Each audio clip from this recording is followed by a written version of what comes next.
Hi, and welcome to Main Street AI, the podcast where traditional businesses are quietly revolutionizing their operations with artificial intelligence and winning. In this podcast, I sit down with industry leaders from law firms and professional services and other Main Street businesses to explore their AI journey.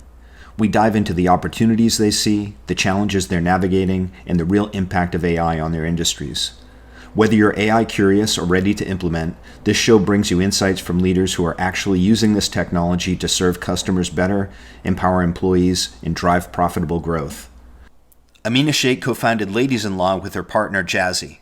It's a women-owned estate planning firm in Detroit that's disrupting traditional legal practice. Their strategy is a hybrid approach to AI that's transforming how they serve middle-class families. They use AI extensively for scheduling client communications and workflow automation, everything that used to bog them down. But they deliberately keep attorneys doing the actual legal drafting. This isn't about replacing lawyers with AI, it's about using AI to free lawyers up to do what they do best, provide expert guidance and human connection. Let's dive in. The Main Street AI podcast. This is Stephen Whittier with Story Coach IO, and I'm joined today by Ameena Sheikh, who runs, along with her partner Jazzy, runs the Ladies in Law firm. So thanks for joining me, Amina.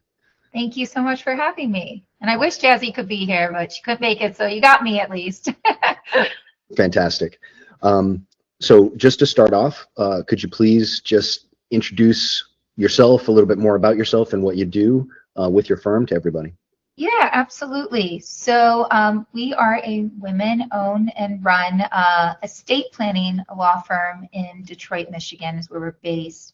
We also do some work out in California. I used to live out there. But we purely do estate planning, meaning we don't do probate court, we don't do Medicaid planning. We're all about avoiding court. So we really focus on those legal documents involved in asset protection, estate planning, wills, trust, powers of attorney, deeds, business assignments, and we really have niched down. We have the mindset of inch deep, mile wide. A lot of our colleagues thought we were a bit crazy when we switched over to this handful of years ago, almost 5 years ago, purely doing estate planning. But I personally absolutely love it. I love avoiding problems. Why put out fires when you can absolutely avoid them? And that's what we do at Ladies in Law. Great. And then when did you, so you said you started to get very specific about 5 years ago. How long have you been working together total? So Jazzy and I actually met right out of law school just over a decade ago at a big, large corporate defense firm in Detroit. Amazing skill sets we learned there, got great experience, but we never got to deal with the clients. And we were just billing a lot of hours and putting out those fires, I said. So we met then, and then I actually moved to California, got licensed out there, practiced, and Jazzy convinced me to come back to Detroit and start Ladies in Law January of 2019. And we have had Ladies in Law since then. Great. It's a fantastic name too. I love your branding. Oh, thank you. She came up with the name. I can't steal that one from her. I had to give her full credit. She came up. I mean, we were traditionally our last names, law firm, Sheikh, but we thought, you know what? Let's do something playful. We tend to like to do things a little different in general, and that one stuck. Excellent. What do you think? I think it's always an interesting question to ask. What do you think that people who aren't already in your profession most misunderstand or maybe misrepresent about what it is that you do? Oh gosh, there's a lot of layers to that question. I think just off the cuff is that attorneys purely have to come in and just be like bulldozers, right? Which, yes, we have to be great advocates in whatever specific part of the field we're working in, but we can do it in a way that is not adversarial, that can be just complementary to the client and their needs. And I particularly found that with estate planning. So I think there is this common misconception of the attitudes and approach that attorneys have to take. It's a very old school mindset. And unfortunately, I think a lot of just social media probably and TV and all that have added to it. But that's not how the law has to be done. There are many, many, many ways of being in this legal profession and helping people. Great. Turning the conversation over to AI, I'm always fascinated to see what people's experiences. What is your impression of where AI is in terms of where it's trending in the industry right now? If you're using it in your firm at all, to what degree or extent? If you could talk a little bit about that. Yeah, so we actually take a hybrid approach with AI. Listen, I think it would be silly for any profession to not take advantage of AI and all of the technological resources that are coming about. And you're really just going to be left in the dust if you do not. We utilize AI tremendously when it comes to our scheduling, keeping the client up to date, just automating all of those sort of things. Now, I have found that a lot of my profession, especially with estate planning, utilize AI to also do drafting. We choose purposely not to do that, but that is a branding and specific reason to that is we want clients to hire us because, yes, we've certainly automated and helped ourselves behind closed doors, but they are having attorneys do the actual legal work. So that's why I say we use the hybrid, but we certainly use it when it comes to, okay, you paid, now you're automatically going to get told to go to your client portal, you're going to get an email, fill out this information, it automatically gets into our system, and it keeps the process moving. AI makes things much more efficient. I, however, and Jazzy don't feel like it should be completely replacing our legal minds and experience that we have, and that's why we take that hybrid approach, which has helped us tremendously in our niche of estate planning. We focus mostly on middle-class Americans who do have assets, but also don't want to pay the price of a large corporation, corporate firm, but also want to make sure attorneys are doing the work. Absolutely. Could you speak a little bit about, are there any particular fears or uncertainties that either you have or maybe you're aware of in the industry in general about embracing AI? Oh, of course. The fear is that we're going to get replaced. I mean, I think that's the fear, especially with the law, because, this is a good misconception I can bring up. The misconception is the law is very black and white, right? So why, if AI can handle this, why should I need to actually go and have an attorney and have to sit in meetings with them and go through discussions? And so there is a huge fear that the profession will get replaced. I don't have that fear. And Jazzy, I can speak for her too, doesn't have that fear because we know that even if that trend starts happening, it will get rejection because there is a huge human advocating an aspect to the legal practice, no matter what area of the field you're in. You have to be able to, as a human, understand and compute how certain relationships and dynamics work and the solutions with that. Now, I do think AI may come to a point that gets there. I'm not super concerned of it completely replacing, but that is a huge fear for many. And on the flip side, what would you say you're most excited about for its potential? Oh my gosh, it has just helped me tremendously and my staff to like be able to not have to do all those nitty gritty work. I mean, you call a law office, you're never going to get a call back, right? Or it's going to be so long that you already lost the need for AI. Eliminates those small details that are troublesome and take up a lot of time.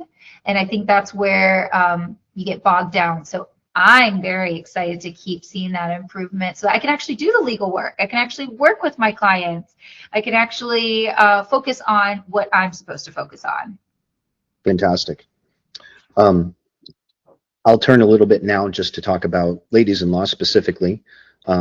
So you've been at this for a while. You niched down 5 years ago.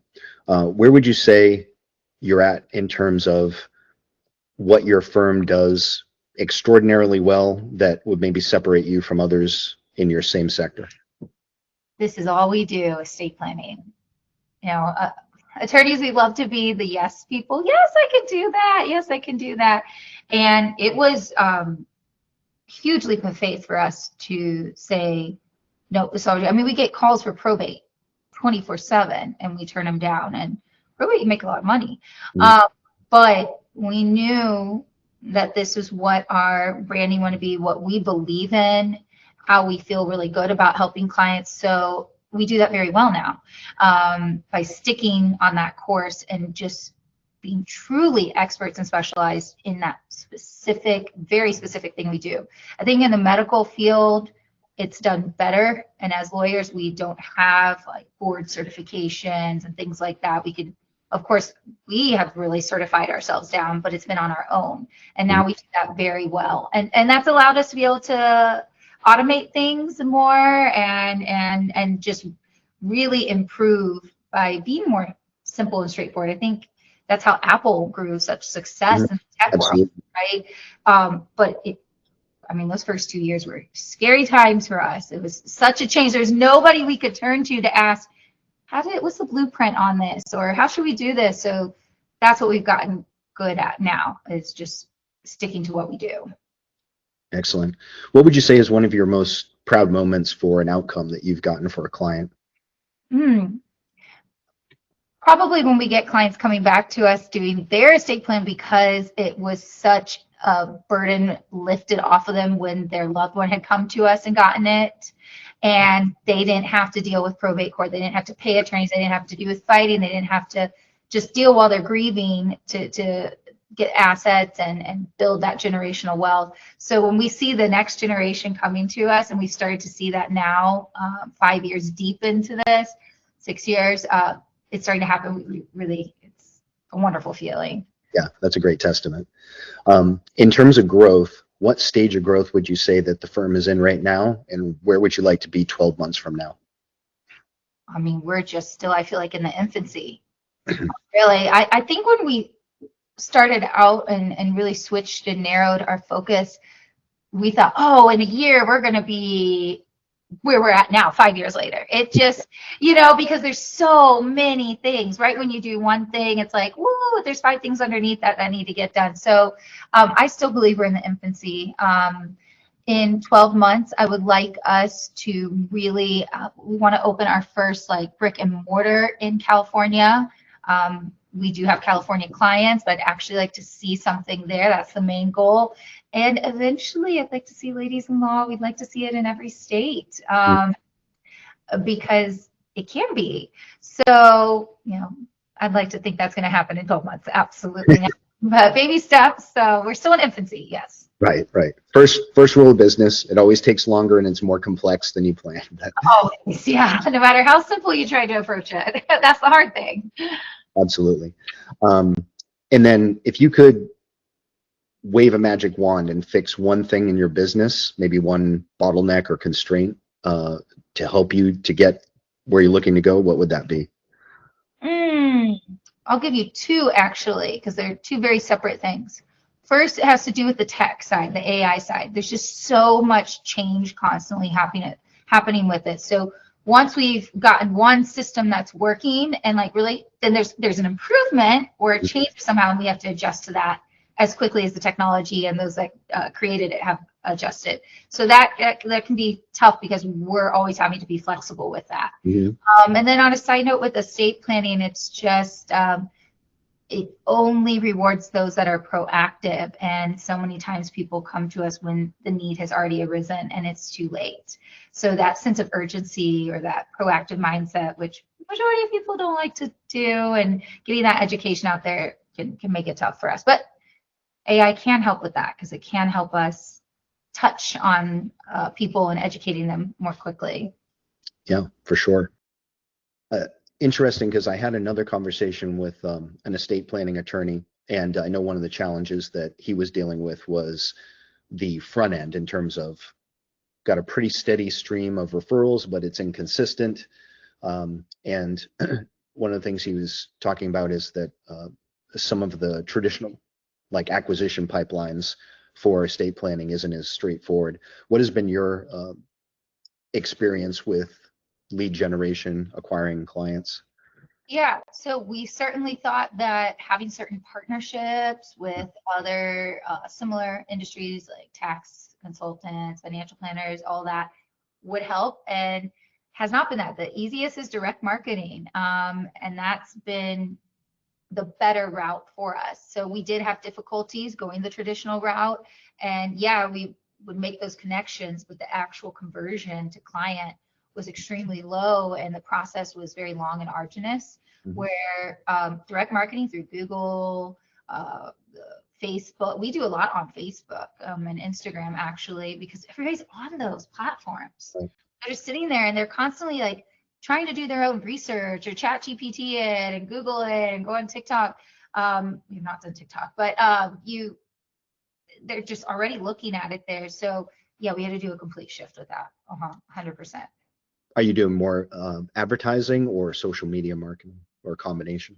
Combination, but honestly, Google, getting up there, having a good Google LSA, Google Ads, all of that. But that is something you have to constantly track and just be managing, because again, it changes so often. Fantastic. That's great. That's been rapid fire through everything. Most of my question. In terms of, so I'll swing back to the AI. Maybe you already answered it completely with your point about the fact that you've got to keep up with the rapid evolution, but has there been any other major challenges on that technical side in terms of adoption that's related to your growth constraints? Or Yeah, actually, I mean, our clientele tend to be those that are retirees who are not wanting to deal with these technology changes.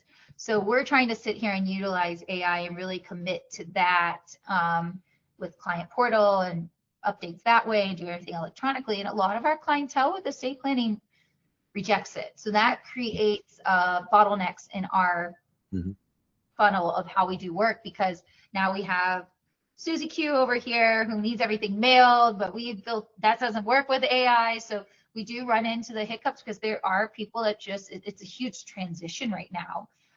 Baby boomer generation, all that. So that can be very difficult on the day to day, and just keeping up and managing that as well per the client files. Yeah, it's one of the things I was thinking actually for this field, technology gap. And then also for your expansion, again, this doesn't have to do with the tech per se, but if you're going to be moving to California and then potentially all the other states, actual brick and mortar presence, that would involve a tremendous amount of hiring too, I would guess, in terms of bringing on partners. And I do know that there's been a lot of concern about turnover, like hiring, training, and turnover is one of the big things. How much have you been looking at that so far? Absolutely. And one of our biggest lessons we learned was we overhired initially and overtrained, and it just was not needed. So doing that in the teeny tiniest steps and making sure our brand is fulfilled with it as well. It's very important to us at Ladies in Law. That is above anything the most difficult with any business. I think any business owner will tell you that. Yeah, that's something that we think about, and we've even considered not doing brick and mortar in every state because of that. We want to test the water with California because of that concern. Right. Then AI comes in and helps us by making it possible that we don't have to, because on the flip side of having those that reject the technology we're utilizing, we have so many that, my goodness, we've never even seen their face. They call, right? And I think that's wild. I've got to meet the person doing my estate plan, maybe once at least, but with how AI and technology works, everyone's comfortable with it.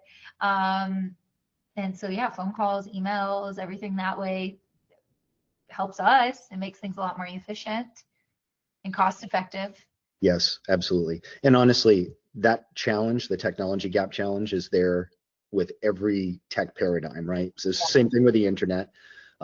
There's always a laggard stage that's resistant, but eventually they come on board. It's like, grandma still got an iPhone. She just might have only gotten it a few years ago when everybody looked at it, God's so bold, you can't even see more than 2 sentences. Yeah. Absolutely. Okay. And typically, where I like to end is a transition from the professional to the personal. So this is the why question behind what everybody does, because there's obviously, we have goals for our business, but beyond the metrics, what is it that gets you up excited about what you do and what you and Jazzy do that is your big driving force every day? Yeah, so like I mentioned earlier, we actually really love estate planning. I enjoy, and she does too, the work we do now.